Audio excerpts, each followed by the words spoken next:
Tonight was not just a victory for us, but tonight was a victory for the voices of our party. Thank you. It's former Pennsylvania Senator Rick Santorum, who scored victories in the Minnesota, Missouri, and Colorado primaries or caucuses last night. Big surprise, and maybe the race for the Republican presidential nominee isn't a done deal after all. Good morning. Paul Lindman, Scott Lynn with you on the Morning Update in Portland. Let's check in with one of our favorite conservative political pundits. He's Doug Johnson. He's an author. He's a consultant and writes about politics all the time.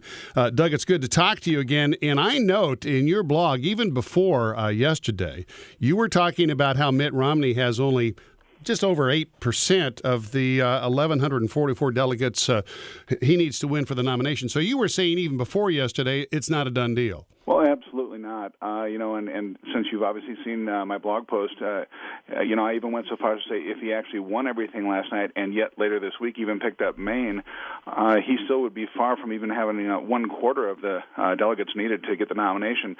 So these people who are trying to say, gee, it's all wrapped up, really are kind of puzzling when you think about it. The process has to go forward, and what really upsets me, Paul, is that I read this morning that his campaign and some of the people in the press are saying, well, those states weren't important anyway. Well, last time I checked, every state in the union was important, and I think it should be offensive to voters that somebody be saying that. Well, I think that might be a reference to the fact that only 76 delegates were involved, none from Missouri. But let me ask you this. What does the Santorum win in these three states mean? Is he the conservative conservatives have been hoping for? Well, he very well might be. I even underestimated him. I think he's a man of faith with a good following. He's got faith in the system. He's got faith in God. He just seems to be a great guy as a person. And I think people are warming to him as they look at what's left to choose from and saying, here's a man who just is very tenacious. He stays in there. He's principled, and he has not lowered himself to the level the other candidates have of attacking other people. And I think that's very, very attractive to the, let's say, red state voters mostly. And what about Newt Gingrich? Where does he go from here? Well, Newt has and certainly had phenomenal potential. He is a greater speaker than anybody in the race, phenomenal debater. But the problem with Newt, and part of it is his fault, part of it isn't, is he has responded the wrong way to the attacks. In Florida, there were, from what I understand, there were 13,000 ads run by Mitt Romney in Florida and only a couple of hundred by Newt Gingrich, and most of those 13,000 were attack ads against Gingrich. That's really hard to fight against, and the biggest problem is Gingrich has taken it personally, and when you take it personally and get offended, now you're going to react the wrong way, and I think that's what's happened with him. So if he can get above that and get back to his message, he would have a chance at another comeback, but I'm not sure, he's gotten pretty sensitive on this issue. I'm not sure he can, and that's where maybe an opening for Rick Santorum. What of Ron Paul? He said last night, I just keep getting delegates. He finished second in Minnesota, third in Missouri. Is he factoring into this thing? Well, I think he is, but in a way people don't realize, especially his supporters. He has said for a while now that he doesn't see himself in the White House. He doesn't see himself winning.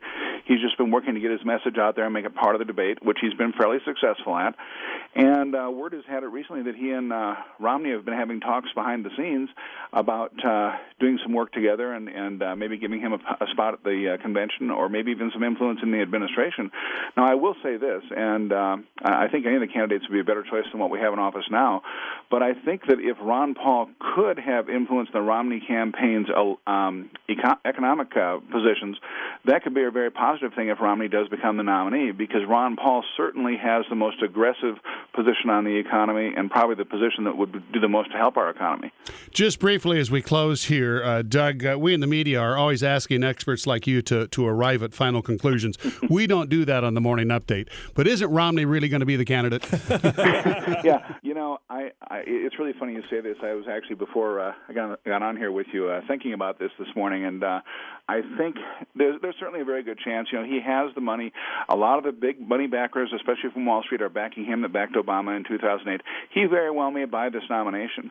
But America's a funny place, and things in politics happen in an odd way, and it's very possible that if Rick Santorum catches fire with the conservative side and the Tea Party, he very well may certainly give a good fight and maybe even have a chance to pull this off. So it's too early for me to make a conclusion, but certainly it looks like Romney has the best chance. Doug Johnson, a conservative political pundit and consultant. Doug, thanks for the thoughts this morning. Thanks, Paul. You have a great day.